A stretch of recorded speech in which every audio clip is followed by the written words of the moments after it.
গোলাম ঈমানদার, তাদের ডাকে কেন আল্লাহ সাড়া দিয়েছে? তাদের ডাকে কেন বদরের প্রান্তরে ফেরেশতা নাজিল হয়েছে?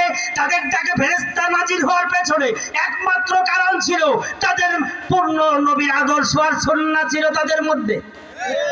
হয়তো গত কয়েকদিন আগে জাবালে মালাইকা এই পর্বতটা সচক্ষে দেখে আসলাম, খালি দেখে আসলাম না, আমার ছোট্ট বাচ্চা আমার হালি আমার সঙ্গে ছিল। বন্ধুগণ, বাড়ি মানুষ, কি আকর্ষণ! এই জাবালে মালাইকা যেই পাহাড়ের বাইরে আমার ফেরেশতা নাজিল হয়েছিল বদরের প্রান্তরে, সুবহানাল্লাহ। এই প্রান্তরের এই পাহাড়টা ছিল বাইরে আমার বালির পাহাড়, সুবহানাল্লাহ। বালি আর বালি, বালি আর বালি রে। প্রতিটা সেকেন্ডে প্রতিটা ঘন্টায় মানুষেরা পাগলের মতন পায়াচারি করে, বালি লড়াচড়া করে, কিন্তু ওই টিলাটা ভাঙবে না। ভাইরা আমার, এইসব আল্লাহ পাকের কুদরত না দেখলে ঈমান বড় হয় না, ঈমান সুন্দর হয় না, আমল সুন্দর হয় না। না দেখলেও যারা দেখে তাদের কাছে পয়সা পয়সা এগুলো অর্জন করা লাগে। ভাইরা আমার, বন্ধুরা আমার, সেই জাবালে মালাইকা ওই পাহাড়ের ফেরেশতা নাজিল হয়েছে তাদের জন্য, যারা ছিল ভাইরা আমার পরিপূর্ণ আল্লাহর কোরআন নবীর আদর্শকে জীবনে বাস্তবায়ন করেছেন। কন্যা সুবহানাল্লাহ। বন্ধুগণ, আমি সময় বাড়াবো না, আসেন যেই কথাটা বলতেছিলাম আস্তে করে। যখন নাকি ভাইরা আমার সারাটা রাত চলে গেল, বিবিও লড়ে না, এক কদম পেছনেও যায় না, আগেও যায় না, স্বামীও যায় না। আবার সালাতু খায়রুম মিনান নাওম আওয়াজ যেই মাত্র হইছে, আল্লাহর পাগল কয় এতক্ষণ একা ছিলাম, এখন যৌথভাবে মাসুকের কাছে যাই। ভাইরা আমার, আল্লাহর পাগল মসজিদের দিকে দৌড় লাগায় দিয়েছেন। এইবার আল্লাহর নূরের সীমা চলে গেছে। নূরের সীমা যেই মাত্র চলে গেছে, যাওয়ার সঙ্গে সঙ্গে বিবি স্বামীকে জড়ায় ধরে, স্বামী বিবিকে জড়ায় ধরে, কয় স্বামী রে, জীবনে এমন আকর্ষণ কোনদিন দেখি নাই। কাইলুবি কিতাবের মধ্যে লেখক লেখেন, ভাইরা আমার, বন্ধুরা আমার, আল্লাহর বান্দা এইবার যখন নাকি চলে গেছেন, আর স্বামী স্ত্রী বলেন, এই জীবনের দামি হয়েছি, সম্পদের মালিক হয়েছি, ভালো ঘরে থাকছি, দেখো দেখো ঈমান কারে কয়, দেখো দেখো মুসলমান কারে কয়, ভাঙ্গা ঘরে থাকিয়া মহল্লারে পাওয়া যায়। ভাইরা আমার, বন্ধুরা আমার, এইবার যেই মাত্র আল্লাহর বান্দার বান্দি কথাবার্তন করতেছিল, আগামীকাল থেকে তারে কাজে লাগায় না, এত বড় দামি মানুষের কাজে লাগালে কপাল পুড়ে যাবে। যখন মসজিদ থেকে ফিরে যখন চলে এসছেন, আসার পর ডাক দিয়ে বলতেছেন, এই মালিক আজকে কি কাজ? স্বামী আর বিবি দুইজন যায় বলে, আজকের কাজ হলো কেমনে ওই রাস্তা পরিষ্কার করছো, ওই রাস্তায় উঠায় দেওয়া। ডাক দিয়া বলে, কোন রাস্তা পরিষ্কার করছি? বলে, যেই রাস্তা পরিষ্কার করলে জমিনে সেজদা হয় আর আসমানের দরজা খুলে যায়। এই আসতে বলেন নাকি জোরে বলেন? ঈমানের তাগিদে আল্লাহু আকবার জোরে বলেন। আমি আপনাদের সন্তান, আমি আপনাদের উপরে টর্চারিং করতেছি না, তবে আমি আপনাদের বিবেকের চোখে একটু ইশারা করতেছি, কথাটা বুঝার জন্য বলতেছি। সারা বাংলা যদি আপনাদের দরবরকতে চাষাবাদ হতে হবে পারে, আপনাদের জন্য হওয়া সম্ভব। চিন্তা করেন কথাগুলো। এই কথাগুলো বাসায় গিয়ে ঘুমানোর আগে একটু গবেষণা করে, একটু অ্যানালাইসিস করেন।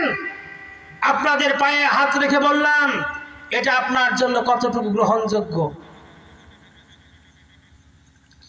যেই মাত্র ডাক দিয়ে বলতেছে, না আর অন্য কোনো কাম করা লাগবে না, কই জমিনে সেজদা দিবা আর আসমানে যোগাযোগ লাগাইবা, ওই যোগাযোগের বাহন চাই। বলে লাগাইবা? বলে হয়। বলে লাগাইতে হলে কি করতে হবে? আরো জোরে কর, আরো জোরে কর, আরো জোরে কর। এইটা লাগানোর জন্য বড় পাগড়ির দরকার নাই, বড় জুব্বার দরকার নাই, বড় সুরের দরকার নাই, বড় চেহারার দরকার নাই। এটার জন্য দরকার হলো এই আত্মাকে আল্লাহর প্রেম আর ভালোবাসা, নবীর সুন্নাতের রাত দিয়ে পরিষ্কার করা। ভাইরা আমার, বন্ধুরা আমার, আপনারা আমার, আমি আপনাদের, আপনাদের পায়ে আমার হাত। এজন্য আমি আপনাদের বলবো ভাই, কোন দিন যে আজল আসবে আমিও জানি না, আপনিও জানেন না। এ যুবক, বারবার মনে পড়ে প্রতিদিন কতজনের মরণের খবর হয়। মা বোন, আপনাদেরও মরণের খবর হয়। এই মরণের আগে আমাদের ঈমান ঠিক করা দরকার আছে কিনা, এই জোরে কম। ভাইরা আমার, এই কথাটুকুন বলে আমি কথাটা সমাপ্তের দিকে নিয়ে যাব বন্ধুগণ, সময় শেষ করে দেব বয়ান করার জন্য। ইনশাল্লাহ ইনশাল্লাহ অনেক বড় মুফাসসির আপনার আমার সামনে আসতেছেন, বয়ান করবেন। আমি পরিবেশ তৈরি করে দিয়ে যাই, ভাবনার মধ্যে একটু সময় আমরা ফেলায় দেই। যেই মাত্র এই কথা বলতেছেন, আল্লাহ ওয়ালা কারে বলে শোনেন, সুবহানাল্লাহ। আমরা হইলে কি করতাম জানেন? আমরা হইলে বলতাম, এই পাগড়ি ধরো। অভ্যাস আছে না? আমার আজকে আমি নাম বলবো না, আমি তো রমজান এই মনে করেন যে আল্লাহ রহমতে এই যে ঈদের পরে সফর বের হয়েছি, এবার সফর থেকে সরাসরি আপনাদের এনাইছি, আবার চলে যাব ইনশাল্লাহ। তো আমার কথা হচ্ছে এই, আমাকে একজন জিজ্ঞেস করতেছে, হুজুর আপনি কি বয়াত পড়াবেন না? আমি না, আমার সেই গুণ নাই। ভাইরা আমার, তো কথা হচ্ছে যে দেখেন আল্লাহ ওয়ালা কারে কয়, সুবহানাল্লাহ। এইবার আল্লাহর ওলি কি বলতেছেন জানেন? আল্লাহর ওলি বলতেছে নাই, এটা পাওয়ার জন্য পূর্ব শর্ত হলো একটা, জোরে কোন কয় না? আশরাফ আলী থানভী রহমাতুল্লাহ আলাইহি কিতাবের মধ্যে লেখেন তিনটা, জোরে কোন কয়টা?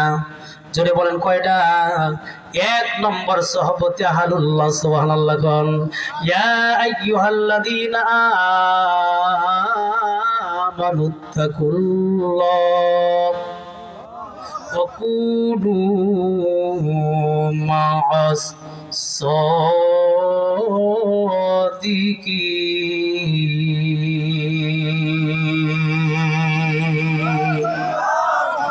কোরআন শরীফ দিয়ে দলিল দিচ্ছি, আর দলিল দরকার নাই। আবার কেউ খামসা খামসি করিয়েন না, মানবেন না সমস্যা নাই, খামসা খামসি করিয়েন না। আমাদের বদভ্যাস হচ্ছে খামসা খামসি করা। দলিল তালাশ করতে পারেন, দলিলকে ধরতে পারেন না। মুসলমান কোথায় আজকে? আমরা এগুলো অ্যানালাইসিস করেছি ইনশাআল্লাহ। মুসলমান আজকে জানতে পারে, মানতে পারে না। মানবে কেমনে? গাড়ি স্টার্ট দিতে না জানলে, বলেন টিয়ারিং ধরতে না পারলে স্টার্ট দিয়ে লাভ আছে? গাড়ির মধ্যে পড়ে যাওয়া লাগবে। আমার 15 বছর গাড়ি চালার বয়স, আপনাদের দর বরকতে আমি পারি না। সব ওলামায়ে কেরাম গাড়ি চালাইতে পারে, আমি পারি না, আমি ব্যর্থ। এখন আমার যদি কোন হুজুর আপনার গাড়ি চালানো লাগবে, পারবো আমি? এর জন্য একটা অভিজ্ঞতা দরকার আছে, কি বলেন ভাইরা আমার? তাহলে শোনেন, ওই রাস্তা পরিষ্কার করার জন্য শর্ত কয়টা? বলে তিনটা, জোরে কোন কয়টা? এক নম্বর দলিল নেন। তবে দলিলকে যদি আপনারা যত যাচাই করতে চান, জায়গা মতো যেতে পারবেন। কোরআন কি মিথ্যা নাকি? কথা কন না কেন? যে কোনো মূল্য, কেউ বলেন পীর সাহেব, কেউ বলেন শায়েখ, কেউ বলেন হুজুর, কথা কন না কেন? আরে ভাষা তিনটা হইলেও অর্থ কিন্তু, কথা কন না কেন? আল্লাহ রাব্বুল আলামিন কি বলছেন? ইয়া আইয়ুহাল্লাযীনা আমানুত্তাকুল্লাহ, আয় ইমানদার, আমি আল্লাহরে ভয় কর। ওয়া কুনু মা'আস সাদিকিন, যারা সত্যবাদী বান্দা তাদের সাথে থাকো। সুবহানাল্লাহ কোন। ঠাইকা কি করবেন সেটা আপনি ভালো বুঝবেন, কথা কর না কেন? 2 নম্বর শর্ত হলো, আশরাফ আলী থানভী রাহমাতুল্লাহ আলাইহি বলেন, কাসরাতে জিক্রুল্লাহ, জিকির আপনি কেমনে করবেন? নামাজ দিয়ে করবেন না, রোজা দিয়ে করবেন না। আপনি ভাইরা আমার গুনাহ থেকে নিজেকে বাছাই করবেন, কি দিয়া করবেন আপনার ব্যাপার। জিকির শব্দের অর্থ হলো 1000 বার করেন, আপনি আপনারটা দিয়ে বুঝাই গুনাহ থেকে বাঁচেন আর নেক আমল করেন। যদি আপনি আমার মতো করে জিকির না করিয়া যদি আপনি আল্লাহকে স্মরণ করিয়া গুনাহ থেকে বাঁচতে পারেন, বিবিকে পর্দা উঠাইতে পারেন, হালাল খাইতে পারেন, গুনাহ থেকে বাঁচতে পারেন, কলবকে হিফাজত করতে পারেন, তাহলে কোনো সমস্যা নাই। কলবের তাহারাত পবিত্রতা যদি আপনি অর্জন করতে পারেন, তাহলে সমস্যা নাই, করে করেন না কেন? বন্ধুগণ, আর যদি না পারেন, ব্যাখ্যা বিশ্লেষণ করিয়া বিকল্প ধারা নিয়া কলবের মধ্যে গুনাহ নিয়ে কবরে গেলে বাঁচার কোনো উপায় নাই। 3 নম্বর, বেশি থেকে বেশি মওতকে স্মরণ করা। বুঝাইতে পারছি? যেরকম পারছি। এই জন্যে আমি আপনাদের পায়ে ধরে বলবো, বাকি আলোচনার দিকে গেলে অনেক আছে, আমি আপনাদের পায়ে হাত ধরে বলবো, মা বোনদের বলবো, সবাইকে বলবো, বলেন মরণের জন্য প্রস্তুতি দরকার আছে কি নাই? জোরে বলেন আছে কি নাই? এই প্রস্তুতি গ্রহণ করতে গেলে এখান থেকে সিদ্ধান্ত নিতে হবে। যেমন রমজান সিদ্ধান্ত দিয়ে গেছে, কথা বল না কেন? রমজানুল মুবারক যেই দিন আসমানে উঠে যাচ্ছিল, শেষ দিন শাওয়ালের প্রথম চাঁদে অথবা ঈদুল ফিতরের নামাজের শেষে দোয়ার পরে খুতবার সে যাচ্ছিল, তখন একটা মেসেজ দিয়েছে, আপনার কান নাই, আপনি শুনেন নাই। বলবো 1 মিনিট শোনেন, খুব ভালোভাবে শোনেন। মেসেজটা ছিল এইরকম, আপনাকে বুঝায় দিয়ে যাচ্ছে, ওই যে ডাক্তার বলে, এই জয়েন করে দিয়ে গেলাম, সাবধানে নড়াচড়া করিও, যদি নড়াচড়া করিয়ে জয়েন্টটা ডিসপ্লেস করে ফেলো তাহলে আমার এই অপারেশন কাজে লাগবে না। আমার এই উদ্ধৃতি আর উদাহরণ যদি আপনি বুঝেন তাহলে অনেকটা বড় হবে।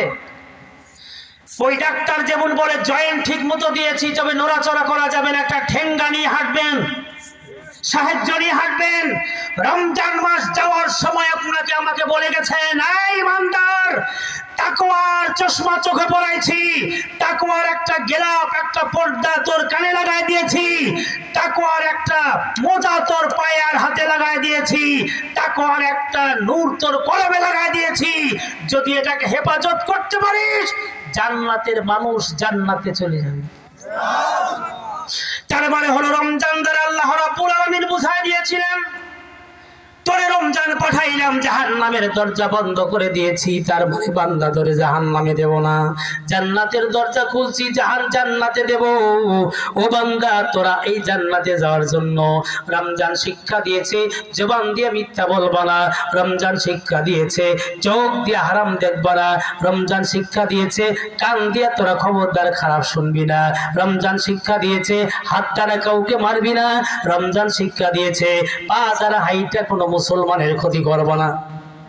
কথা কর না কেন? আর আমরা কি ক্ষমতা পাইছি? ভাই কথা কর না কেন? ক্ষমতা পাইছি। শুনে রাখেন, ক্ষমতা পেয়ে ক্ষমতার অপব্যবহার করে জমিনে কেউ টিকে থাকতে পারে নাই, আজও পারে নাই, কিয়ামতের আগেও কয়েকদিন পাইতে পারেন। কথা কর না কেন? আমি আপনাদের এই জন্য বলবো, মুসলমান হয়ে মুসলমানের ক্ষতি করেন না, নিজের ক্ষতি হবে। সারা বিশ্বময় মুসলমানের উন্নতি না হওয়ার পেছনে যত কারণ আছে, তার মধ্যে একটা মাত্র কারণ হচ্ছে, আজকে মুসলমান যদিও মুসলমান, কিন্তু মুসলমানই অর্জন না করতে পারার কারণে এরা নামাজি হয়েছে, কিন্তু এরা পরস্পর এক মুসলমান আর এক মুসলমানকে ভাই বানাতে পারে না, এক মুসলমান আর এক মুসলমানের জন্য ত্যাগী হতে পারে নাই। নিজের চারের জন্য আমি ঘুরি, আর একটা মুসলমানের উপকারের জন্য আমি ঘুরতে পারি না।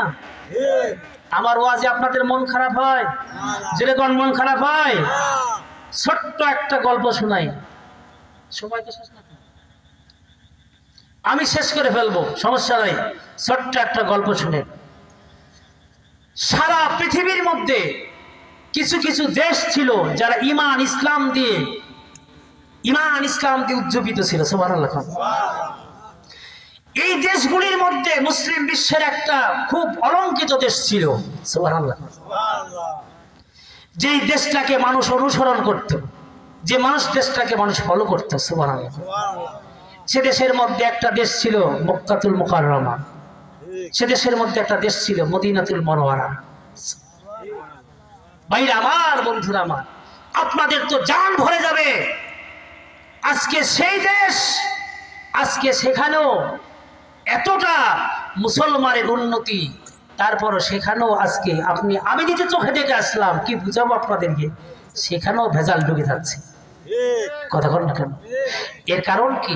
মুসলমানের অন্তরের ভেজাল, মনের ভেজাল। আর মনের ভেজাল দূর করতে না পারলে মুসলমানের উন্নতি হবে।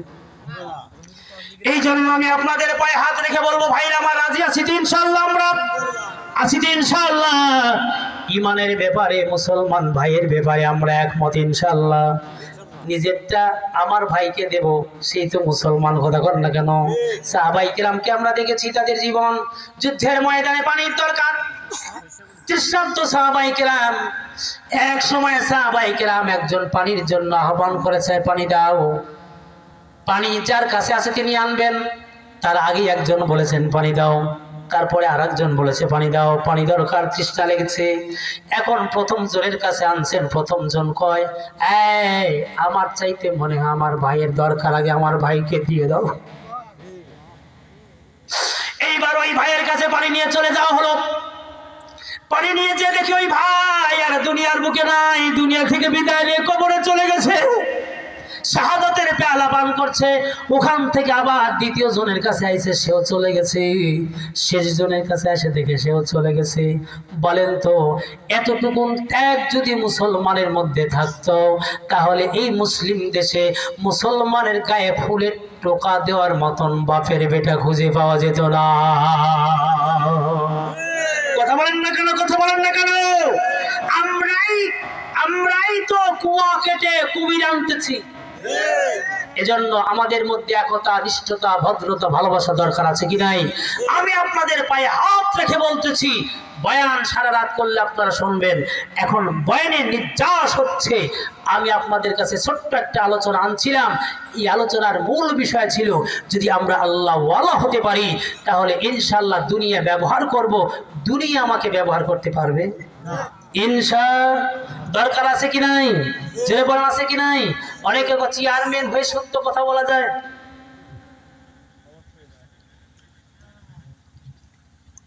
জিকির করেন লা ইলাহা ইল্লাল্লাহ,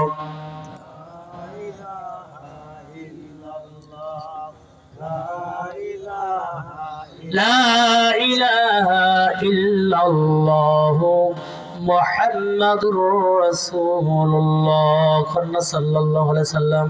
ভাইরা আমার, অনেক কথা হবে, ইনশাআল্লাহ হয়েছে। আমরা সবাই ইনশাআল্লাহ আল্লাহকে ভয় করবো তো ইনশাআল্লাহ, 5 ওয়াক্ত নামাজ পড়বো তো ইনশাআল্লাহ, মুসলমানের জন্য আমরা ইনশাআল্লাহ ত্যাগী হবো তো ইনশাআল্লাহ। আসেন, কথা আমি শেষ করব।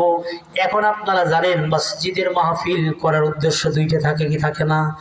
এক হলো ভাইরা আমার বয়ান শুনবো, দুই আল্লাহ মসজিদের উন্নতি। এই এলাকা, এই ছোট্ট একটা মহল্লা, যত বড় মসজিদ ভাইরা আমার। আমি তো আশ্চর্য, মসজিদের মধ্যে ঢুকে দেখলাম এলাকার মধ্যে যত মসজিদ আছে ইনশাআল্লাহ তুলনামূলক এই মসজিদটা কম না। কথা কন না কেন? অনেক কাজ অসমাপ্ত রয়েছে ভাইরা আমার। সিমেন্ট দরকার, রড দরকার, বালি দরকার, অনেক কাজগুলো করতে হবে। আল্লাহ রহম করেছে, মসজিদটা অনেকটা হয়ে গেছে ভাইরা আমার, সাদ হয়ে গেছে। বাকি কাজ সুসম্পন্ন করা লাগবে। এই জন্য এই মসজিদের উন্নতি কল্পে, এই মসজিদের খায়রের জন্য, বাকি কাজ আঞ্জাম দেওয়ার জন্য বলেন আমাদের সহযোগিতার দরকার আছে কি নাই? যেমন আছে কি নাই? ভাইরা আমার, বন্ধুরা আমার, আসেন আমি আপনাদের পায়ে হাত রেখে বলবো, মা বাপ, আত্মীয় স্বজন, দাদা দাদি, নানা নানি অনেকেই কবর বাড়িতে চলে গেছে। আর কোনো দিনের জন্য আসবে না। যেরকম আসবে নাকি? এই ঈদের দিন আপনারা, ও ভাই, কত ভালো খাবার তৈরি করলেন। যে মাকে হারাইছেন, বলেন ওই খাবারে কি মাকে পাইছেন? কত সন্তানীদের দিনে আমি দেখেছি ছেঁড়া কাপড় অথবা একটা লাঠি নিয়ে বসে অঝর নয়নে, দুঃখ ভরা অন্তরে, ভারাক্রান্ত হৃদয়ে বসে বসে কান্দে। ছোট্ট বাচ্চা জানে না বাবা কেন কান্দে। জিজ্ঞাসা করে, আব্বা জান কান্দেন কেন? বলে হাতে লাঠি কেন? বলে জানিস না রে, এই লাঠিটা আমার মা জনম দুঃখিনীর ছিল, মা আমার নাই, কবরে চলে গেছে।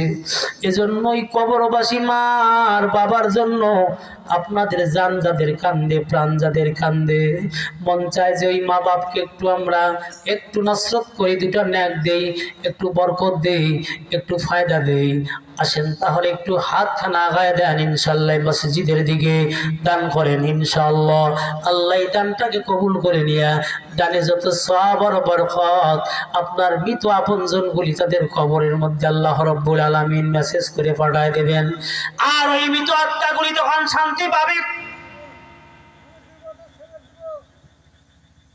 এই জন্য আল্লাহর কোন কোন বান্দা আছেন ইনশাআল্লাহ 20-50 হাজার টাকা। এ ভাই, গতকাল আমি আপনাদের কি বলবো, পাবনা আল্লাহ ভাঙ্গুরায়, আশ্চর্য বোধ করবেন আপনারা বন্ধুগণ আমার। মসজিদ, অনেক বড় মসজিদের মধ্যে প্রোগ্রাম। আমি তো হতচকিত হয়ে গেছি, কেমনে সম্ভব বন্ধুগণ আমার। হায় হায়, শুধুমাত্র বলছি দেন। একজনকে হুজুর আমি 1 লাখ দেবো, 1.5 লাখ দেবো, 50,000 দেবো, বন্ধুগণ আমার 20,000 দেবো। বন্ধুগণ আমি বললাম আপনারা এত দেন, বলে হুজুরে তো কি দেখছেন। আল্লাহু আকবার, আল্লাহু আকবার।